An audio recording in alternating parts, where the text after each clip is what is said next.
ರದ್ದು, ಈ ಜೀವಾವಧಿ ಶಿಕ್ಷೆಯನ್ನ ರದ್ದು ಮಾಡಿ ಅಂತ ಇದು ಎಷ್ಟರ ಮಟ್ಟಿಗೆ ನಿಲ್ಲುತ್ತೆ? ಏನ್ ಅಪ್ಡೇಟ್ಸ್ ಕೊಡ್ತೀರಿ?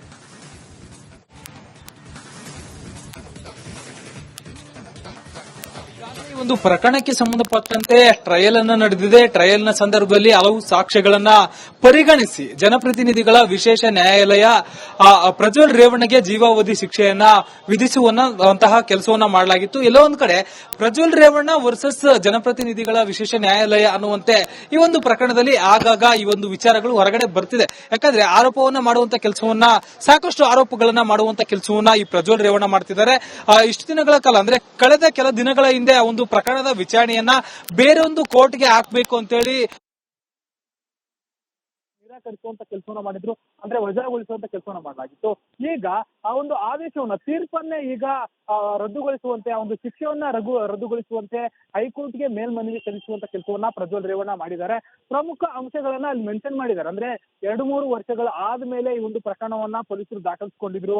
ಅದಾದ್ಮೇಲೆ ಒಳಗಡೆ ಸ್ಟೋರ್ ರೂಮ್ ನಲ್ಲಿ ಆ ಒಂದು ಬ್ಯಾಗ್ ಆಗಿರ್ಬೋದು, ಬಟ್ಟೆ ಆಗಿರ್ಬೋದು, ಮತ್ತೆ ಕೂದಲು ಸಿಕ್ಕಿದ್ದ ಅಂತ ಹೇಳ್ತಾರಲ್ಲ, ಅದೆಲ್ಲವೂ ಕೂಡ ಎಲ್ಲೊಂದ್ ಕಡೆ ಕ್ರಿಯೇಟೆಡ್ ಅನ್ನುವಂತ ರೀತಿಯಲ್ಲಿ ಇದೆ. ಜೊತೆಗೆ ಅಲ್ಲಿ ವಿರಿಯಾಣು ಸಿಕ್ಕಿದೆ ಅನ್ನೋದಕ್ಕೂ ಕೂಡ ಸ್ಪಷ್ಟ ಸಾಕ್ಷ್ಯಗಳಿಲ್ಲ. ಇದರ ಜೊತೆಗೆ ಆ ಒಂದು ವಿಡಿಯೋ ಏನಿದೆ, ವಿಡಿಯೋ ರೆಕಾರ್ಡ್ ಮಾಡಿದ್ದರ ಒಂದು ಒರಿಜಿನಲ್ ಮೊಬೈಲ್ ಇದೆ ಅಂತ ಹೇಳಿದ್ದಾರೆ. ಆದ್ರೆ ಅದು ಎಲ್ಲಿದೆ ಅಂತ ಗೊತ್ತಿಲ್ಲ. ಅದನ್ನ ವಶಪಡಿಯುವಂತ ಕೆಲಸವನ್ನ ಪೊಲೀಸರು ಮಾಡಿಲ್ಲ. ಇದರ ಜೊತೆಗೆ ಮಹಿಳೆಯ ಸಂತ್ರಸ್ತೆಯ 164 ಹೇಳಿಕೆಯನ್ನು ಕೂಡ ಕೋರ್ಟ್ ನಲ್ಲಿ ದಾಖಲಿಸೋದಕ್ಕೂ ಕೂಡ ಅಲ್ಲಿ ಒಂದಷ್ಟು ಟೆಕ್ನಿಕಲ್ ಆಗಿ ಮಿಸ್ಗೈಡ್ ಮಾಡಲಾಗಿದೆ ಅನ್ನುವಂತ ಒಂದಷ್ಟು ಆರೋಪಗಳನ್ನ ಮಾಡಲಾಗಿದೆ. ಓವರಾಲ್ ಆಗಿ ಒಂದು ಕೇಸ್ ರಾಜಕೀಯ ಷಡ್ಯಂತ್ರವನ್ನ ಮಾಡಲಾಗಿದೆ.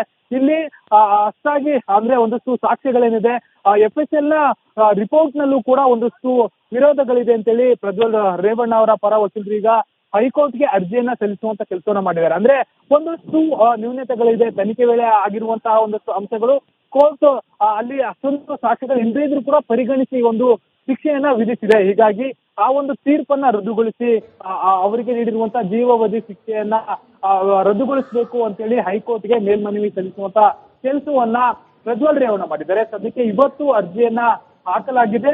ಮುಂದಿನ ಹಂತದಲ್ಲಿ ಒಂದು ವಿಚಾರಣೆಯನ್ನ ಮಾಡುವಂತ ಕೆಲಸ ಆಗುತ್ತೆ. ಆ ಒಂದು ಆಗುತ್ತೆ ಅನ್ನೋದನ್ನ ಕಾದು ನೋಡ್ಬೇಕಾಗಿದೆ. ಯಾಕಂದ್ರೆ ಈಗಾಗಲೇ ಈ ಒಂದು ಪ್ರಕರಣಕ್ಕೆ ಸಂಬಂಧಪಟ್ಟ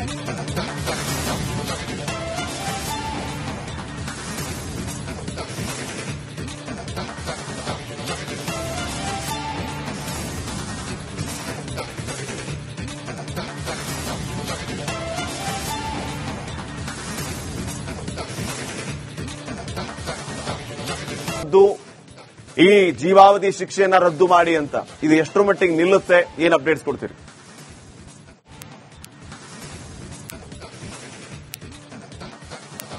ಒಂದು ಪ್ರಕರಣಕ್ಕೆ ಸಂಬಂಧಪಟ್ಟಂತೆ ಟ್ರಯಲ್ ಅನ್ನ ನಡೆದಿದೆ. ಟ್ರಯಲ್ ನ ಸಂದರ್ಭದಲ್ಲಿ ಹಲವು ಸಾಕ್ಷ್ಯಗಳನ್ನ ಪರಿಗಣಿಸಿ ಜನಪ್ರತಿನಿಧಿಗಳ ವಿಶೇಷ ನ್ಯಾಯಾಲಯ ಪ್ರಜ್ವಲ್ ರೇವಣ್ಣಗೆ ಜೀವಾವಧಿ ಶಿಕ್ಷೆಯನ್ನ ವಿಧಿಸುವಂತಹ ಕೆಲಸವನ್ನ ಮಾಡಲಾಗಿತ್ತು. ಎಲ್ಲೋ ಒಂದ್ ಕಡೆ ಪ್ರಜ್ವಲ್ ರೇವಣ್ಣ ವರ್ಸಸ್ ಜನಪ್ರತಿನಿಧಿಗಳ ವಿಶೇಷ ನ್ಯಾಯಾಲಯ ಅನ್ನುವಂತೆ ಈ ಒಂದು ಪ್ರಕರಣದಲ್ಲಿ ಆಗಾಗ ಈ ಒಂದು ವಿಚಾರಗಳು ಹೊರಗಡೆ ಬರ್ತಿದೆ. ಯಾಕಂದ್ರೆ ಆರೋಪವನ್ನ ಮಾಡುವಂತ ಕೆಲಸವನ್ನ, ಸಾಕಷ್ಟು ಆರೋಪಗಳನ್ನ ಮಾಡುವಂತ ಕೆಲಸವನ್ನ ಈ ಪ್ರಜ್ವಲ್ ರೇವಣ್ಣ ಮಾಡ್ತಿದ್ದಾರೆ.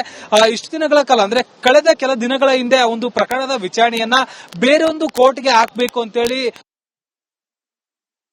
ನಿರಾಕರಿಸುವಂತ ಕೆಲಸವನ್ನ ಮಾಡಿದ್ರು, ಅಂದ್ರೆ ವಜಾಗೊಳಿಸುವಂತ ಕೆಲಸವನ್ನ ಮಾಡಲಾಗಿತ್ತು. ಈಗ ಆ ಒಂದು ಆದೇಶವನ್ನ, ತೀರ್ಪನ್ನೇ ಈಗ ರದ್ದುಗೊಳಿಸುವಂತೆ, ಆ ಒಂದು ಶಿಕ್ಷೆಯನ್ನ ರದ್ದುಗೊಳಿಸುವಂತೆ ಹೈಕೋರ್ಟ್ಗೆ ಮೇಲ್ಮನವಿ ಸಲ್ಲಿಸುವಂತ ಕೆಲಸವನ್ನ ಪ್ರಜ್ವಲ್ ರೇವಣ್ಣ ಮಾಡಿದ್ದಾರೆ. ಪ್ರಮುಖ ಅಂಶಗಳನ್ನ ಅಲ್ಲಿ ಮೆನ್ಷನ್ ಮಾಡಿದ್ದಾರೆ. ಅಂದ್ರೆ 2-3 ವರ್ಷಗಳ ಆದ್ಮೇಲೆ ಈ ಒಂದು ಪ್ರಕರಣವನ್ನ ಪೊಲೀಸರು ದಾಖಲಿಸಿಕೊಂಡಿದ್ರು. ಅದಾದ್ಮೇಲೆ ಒಳಗಡೆ ಸ್ಟೋರ್ ರೂಮ್ ನಲ್ಲಿ ಆ ಒಂದು ಬ್ಯಾಗ್ ಆಗಿರ್ಬೋದು, ಬಟ್ಟೆ ಆಗಿರ್ಬೋದು, ಮತ್ತೆ ಕೂದಲು ಸಿಕ್ಕಿದ್ದ ಅಂತ ಹೇಳ್ತಾರಲ್ಲ, ಅದೆಲ್ಲವೂ ಕೂಡ ಎಲ್ಲೊಂದ್ ಕಡೆ ಕ್ರಿಯೇಟೆಡ್ ಅನ್ನುವಂತ ರೀತಿಯಲ್ಲಿ ಇದೆ. ಜೊತೆಗೆ ಅಲ್ಲಿ ವಿರಿಯಾಣು ಸಿಕ್ಕಿದೆ ಅನ್ನೋದಕ್ಕೂ ಕೂಡ ಸ್ಪಷ್ಟ ಸಾಕ್ಷ್ಯಗಳಿಲ್ಲ. ಇದರ ಜೊತೆಗೆ ಆ ಒಂದು ವಿಡಿಯೋ ಏನಿದೆ, ವಿಡಿಯೋ ರೆಕಾರ್ಡ್ ಮಾಡಿದ್ದರ ಒಂದು ಒರಿಜಿನಲ್ ಮೊಬೈಲ್ ಇದೆ ಅಂತ ಹೇಳಿದ್ದಾರೆ. ಆದ್ರೆ ಅದು ಎಲ್ಲಿದೆ ಅಂತ ಗೊತ್ತಿಲ್ಲ. ಅದನ್ನ ವಶಪಡಿಯುವಂತ ಕೆಲಸವನ್ನ ಪೊಲೀಸರು ಮಾಡಿಲ್ಲ. ಇದರ ಜೊತೆಗೆ ಮಹಿಳೆಯ ಸಂತ್ರಸ್ತೆಯ 164 ಹೇಳಿಕೆಯನ್ನು ಕೂಡ ಕೋರ್ಟ್ ನಲ್ಲಿ ದಾಖಲಿಸೋದಕ್ಕೂ ಕೂಡ ಅಲ್ಲಿ ಒಂದಷ್ಟು ಟೆಕ್ನಿಕಲ್ ಆಗಿ ಮಿಸ್ಗೈಡ್ ಮಾಡಲಾಗಿದೆ ಅನ್ನುವಂತ ಒಂದಷ್ಟು ಆರೋಪಗಳನ್ನ ಮಾಡಲಾಗಿದೆ. ಓವರಾಲ್ ಆಗಿ ಒಂದು ಕೇಸ್ ರಾಜಕೀಯ ಷಡ್ಯಂತ್ರವನ್ನ ಮಾಡಲಾಗಿದೆ. ಇಲ್ಲಿ ಅಷ್ಟಾಗಿ ಅಂದ್ರೆ ಒಂದಷ್ಟು ಸಾಕ್ಷ್ಯಗಳೇನಿದೆ, FSL ನ ರಿಪೋರ್ಟ್ ನಲ್ಲೂ ಕೂಡ ಒಂದಷ್ಟು ವಿರೋಧಗಳಿದೆ ಅಂತೇಳಿ ಪ್ರಜ್ವಲ್ ರೇವಣ್ಣ ಅವರ ಪರ ವಕೀಲರು ಈಗ ಹೈಕೋರ್ಟ್ಗೆ ಅರ್ಜಿಯನ್ನ ಸಲ್ಲಿಸುವಂತ ಕೆಲಸವನ್ನ ಮಾಡಿದ್ದಾರೆ. ಅಂದ್ರೆ ಒಂದಷ್ಟು ನ್ಯೂನತೆಗಳಿದೆ, ತನಿಖೆ ವೇಳೆ ಆಗಿರುವಂತಹ ಒಂದಷ್ಟು ಅಂಶಗಳು ಕೋರ್ಟ್ ಅಲ್ಲಿ ಅಷ್ಟೊಂದು ಸಾಕ್ಷ್ಯಗಳು ಇಲ್ಲದೇ ಇದ್ರೂ ಕೂಡ ಪರಿಗಣಿಸಿ ಒಂದು ಶಿಕ್ಷೆಯನ್ನ ವಿಧಿಸಿದೆ. ಹೀಗಾಗಿ ಆ ಒಂದು ತೀರ್ಪನ್ನ ರದ್ದುಗೊಳಿಸಿ ಅವರಿಗೆ ನೀಡಿರುವಂತಹ ಜೀವಾವಧಿ ಶಿಕ್ಷೆಯನ್ನ ರದ್ದುಗೊಳಿಸಬೇಕು ಅಂತೇಳಿ ಹೈಕೋರ್ಟ್ಗೆ ಮೇಲ್ಮನವಿ ಸಲ್ಲಿಸುವಂತ ಕೆಲಸವನ್ನ ಪ್ರಜ್ವಲ್ ರೇವಣ್ಣ ಮಾಡಿದ್ದಾರೆ. ಸದ್ಯಕ್ಕೆ ಇವತ್ತು ಅರ್ಜಿಯನ್ನ ಹಾಕಲಾಗಿದೆ. ಮುಂದಿನ ಹಂತದಲ್ಲಿ ಆ ಒಂದು ವಿಚಾರಣೆಯನ್ನ ಮಾಡುವಂತ ಕೆಲಸ ಆಗುತ್ತೆ. ಆ ಒಂದು ಆಗುತ್ತೆ ಅನ್ನೋದನ್ನ ಕಾದು ನೋಡ್ಬೇಕಾಗಿದೆ. ಯಾಕಂದ್ರೆ ಈಗಾಗಲೇ ಈ ಒಂದು ಪ್ರಕರಣಕ್ಕೆ ಸಂಬಂಧಪಟ್ಟ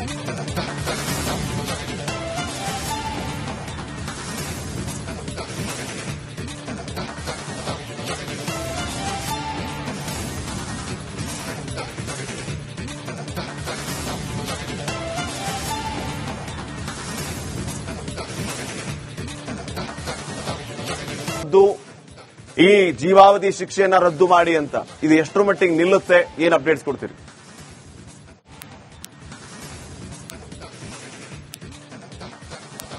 ಒಂದು ಪ್ರಕರಣಕ್ಕೆ ಸಂಬಂಧಪಟ್ಟಂತೆ ಟ್ರಯಲ್ ಅನ್ನ ನಡೆದಿದೆ. ಟ್ರಯಲ್ ನ ಸಂದರ್ಭದಲ್ಲಿ ಹಲವು ಸಾಕ್ಷ್ಯಗಳನ್ನ ಪರಿಗಣಿಸಿ ಜನಪ್ರತಿನಿಧಿಗಳ ವಿಶೇಷ ನ್ಯಾಯಾಲಯ ಪ್ರಜ್ವಲ್ ರೇವಣ್ಣಗೆ ಜೀವಾವಧಿ ಶಿಕ್ಷೆಯನ್ನ ವಿಧಿಸುವಂತಹ ಕೆಲಸವನ್ನ ಮಾಡಲಾಗಿತ್ತು. ಎಲ್ಲೋ ಒಂದ್ ಕಡೆ ಪ್ರಜ್ವಲ್ ರೇವಣ್ಣ ವರ್ಸಸ್ ಜನಪ್ರತಿನಿಧಿಗಳ ವಿಶೇಷ ನ್ಯಾಯಾಲಯ ಅನ್ನುವಂತೆ ಈ ಒಂದು ಪ್ರಕರಣದಲ್ಲಿ ಆಗಾಗ ಈ ಒಂದು ವಿಚಾರಗಳು ಹೊರಗಡೆ ಬರ್ತಿದೆ. ಯಾಕಂದ್ರೆ ಆರೋಪವನ್ನ ಮಾಡುವಂತ ಕೆಲಸವನ್ನ, ಸಾಕಷ್ಟು ಆರೋಪಗಳನ್ನ ಮಾಡುವಂತ ಕೆಲಸವನ್ನ ಈ ಪ್ರಜ್ವಲ್ ರೇವಣ್ಣ ಮಾಡ್ತಿದ್ದಾರೆ. ಇಷ್ಟು ದಿನಗಳ ಕಾಲ ಅಂದ್ರೆ ಕಳೆದ ಕೆಲ ದಿನಗಳ ಹಿಂದೆ ಒಂದು ಪ್ರಕರಣದ ವಿಚಾರಣೆಯನ್ನ ಬೇರೊಂದು ಕೋರ್ಟ್ಗೆ ಹಾಕಬೇಕು ಅಂತೇಳಿ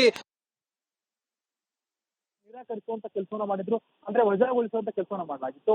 ಈಗ ಆ ಒಂದು ಆದೇಶವನ್ನ, ತೀರ್ಪನ್ನೇ ಈಗ ರದ್ದುಗೊಳಿಸುವಂತೆ, ಆ ಒಂದು ಶಿಕ್ಷೆಯನ್ನ ರದ್ದುಗೊಳಿಸುವಂತೆ ಹೈಕೋರ್ಟ್ಗೆ ಮೇಲ್ಮನವಿ ಸಲ್ಲಿಸುವಂತ ಕೆಲಸವನ್ನ ಪ್ರಜ್ವಲ್ ರೇವಣ್ಣ ಮಾಡಿದ್ದಾರೆ.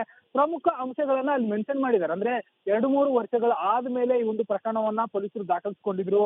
ಅದಾದ್ಮೇಲೆ ಒಳಗಡೆ ಸ್ಟೋರ್ ರೂಮ್ ನಲ್ಲಿ ಆ ಒಂದು ಬ್ಯಾಗ್ ಆಗಿರ್ಬೋದು, ಬಟ್ಟೆ ಆಗಿರ್ಬೋದು, ಮತ್ತೆ ಕೂದಲು ಸಿಕ್ಕಿದ್ದ ಅಂತ ಹೇಳ್ತಾರಲ್ಲ, ಅದೆಲ್ಲವೂ ಕೂಡ ಎಲ್ಲೋ ಒಂದ್ ಕಡೆ ಕ್ರಿಯೇಟೆಡ್ ಅನ್ನುವಂತ ರೀತಿಯಲ್ಲಿ ಇದೆ.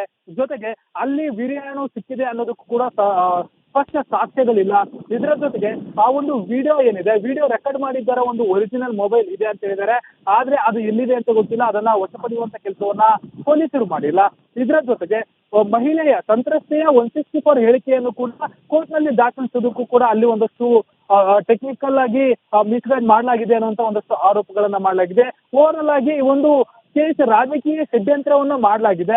ಇಲ್ಲಿ ಅಷ್ಟಾಗಿ ಅಂದ್ರೆ ಒಂದಷ್ಟು ಸಾಕ್ಷ್ಯಗಳೇನಿದೆ, FSL ನ ರಿಪೋರ್ಟ್ ನಲ್ಲೂ ಕೂಡ ಒಂದಷ್ಟು ವಿರೋಧಗಳಿದೆ ಅಂತೇಳಿ ಪ್ರಜ್ವಲ್ ರೇವಣ್ಣ ಅವರ ಪರ ವಕೀಲರು ಈಗ ಹೈಕೋರ್ಟ್ಗೆ ಅರ್ಜಿಯನ್ನ ಸಲ್ಲಿಸುವಂತ ಕೆಲಸವನ್ನ ಮಾಡಿದ್ದಾರೆ. ಅಂದ್ರೆ ಒಂದಷ್ಟು ನ್ಯೂನತೆಗಳಿದೆ, ತನಿಖೆ ವೇಳೆ ಆಗಿರುವಂತಹ ಒಂದಷ್ಟು ಅಂಶಗಳು ಕೋರ್ಟ್ ಅಲ್ಲಿ ಅಷ್ಟೊಂದು ಸಾಕ್ಷ್ಯಗಳು ಇಲ್ಲದೇ ಇದ್ರೂ ಕೂಡ ಪರಿಗಣಿಸಿ ಒಂದು ಶಿಕ್ಷೆಯನ್ನ ವಿಧಿಸಿದೆ. ಹೀಗಾಗಿ ಆ ಒಂದು ತೀರ್ಪನ್ನ ರದ್ದುಗೊಳಿಸಿ ಅವರಿಗೆ ನೀಡಿರುವಂತಹ ಜೀವಾವಧಿ ಶಿಕ್ಷೆಯನ್ನ ರದ್ದುಗೊಳಿಸಬೇಕು ಅಂತೇಳಿ ಹೈಕೋರ್ಟ್ಗೆ ಮೇಲ್ಮನವಿ ಸಲ್ಲಿಸುವಂತ ಕೆಲಸವನ್ನ ಪ್ರಜ್ವಲ್ ರೇವಣ್ಣ ಮಾಡಿದ್ದಾರೆ. ಸದ್ಯಕ್ಕೆ ಇವತ್ತು ಅರ್ಜಿಯನ್ನ ಹಾಕಲಾಗಿದೆ.